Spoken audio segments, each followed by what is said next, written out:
Quick picks. It is Monday. Everyone at Barstool is getting ready to go to camp. We have flights later today. Some people have flown there this morning. I'm solo today, but Megan did send in a pick. If you guys could drop a pick in the chat for the third leg, that would be very helpful. I'll go over Megan's pick first, and then I'll get to my own. Shout out to anybody that rode with the one Cubs parlay that I put out this weekend. Banger hit, plus 552, I believe. All right, Megan's pick is Astros Tigers over 8. This is all about pitching. The last 3 times Flaherty faced the Astros, total run score has been 13, 18, and 12. Flaherty has also given him 11 runs in his last 3 starts. On the flip side, Arrietty's lone start against the Tigers came last year. He gave up 7 runs in the first. He's also given up 12 runs total in his last 3 starts and has an ERA over 6. So she's going Astros Tigers over 8.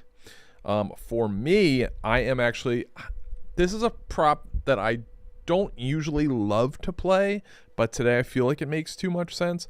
We're going no runs first inning for Cubs Brewers, the first game. So there's a doubleheader. This is going to be the first game only. It starts in about a little under 2 hours, about an hour and a half. We got Cade Horton versus, I believe it's Freddie Peralta today for Freddie Peralta for the Brewers. So Cade Horton has been on fire since the All-Star break. 5 starts. He's given up, I believe it's 1 total run. His ERA is .32. He is on fire. He's also been really good. Aside from that, the Cubs have not been very good at scoring, obviously, in the last 3-4 weeks, really, since right before the All-Star break. So I guess that would be even farther, so like 4 or 5 weeks. The Brewers they finally lost last night. I think it was 14 in a row their winning streak stops at. They fell to the Reds 3-2 in extras.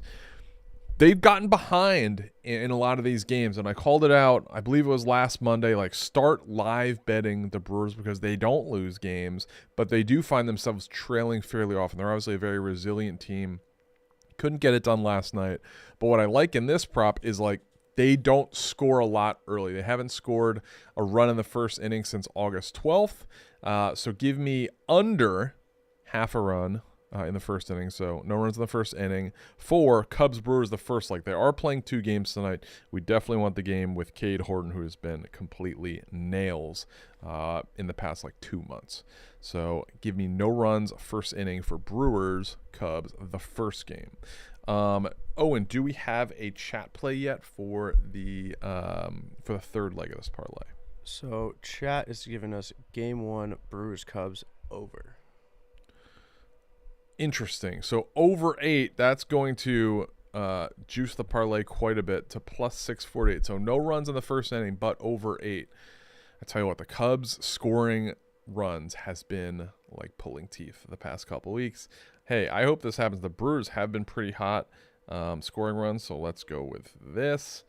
So that brings it no runs first inning, Brewers Cubs, and you said the first game for them, right? Yeah. Okay.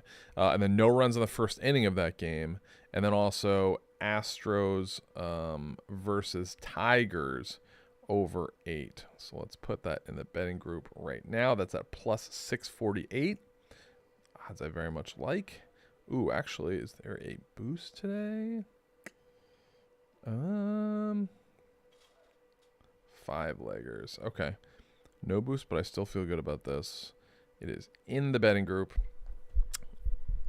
This was a big weekend of NFL preseason football, week 2 of preseason. We got one more game tonight, which Get Up was hyping up as like Monday Night Football. Come on. I love Mike Greenberg. What are we doing here?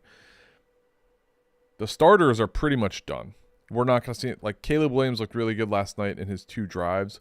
We're not really going to see starters.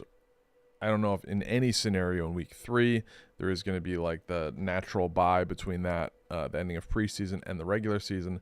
So we're getting very close to NFL football. I'm going to be putting together a futures parlay, a play that I did announce on Fantasy Football Factory, which is back with Mincy and I.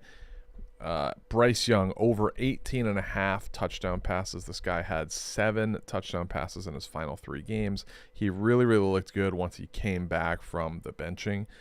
So I think it pains me to say, but as a Bucs fan, the trajectory on the Carolina Panthers is going pretty firmly up. Their defense still stinks, but they are getting Derek Brown back, who is a very, very good player. So keep an eye on that. NFL Futures Parlay will be coming the next couple days.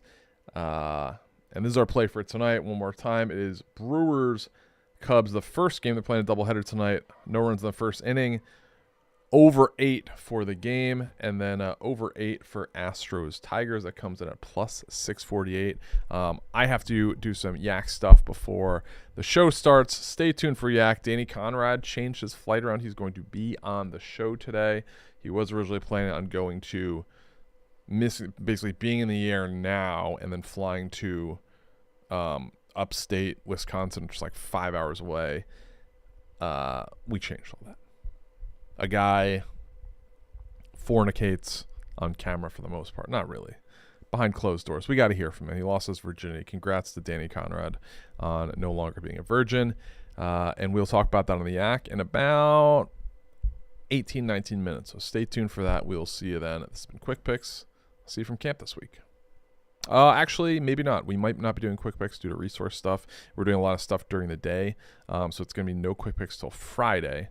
But we'll see you soon.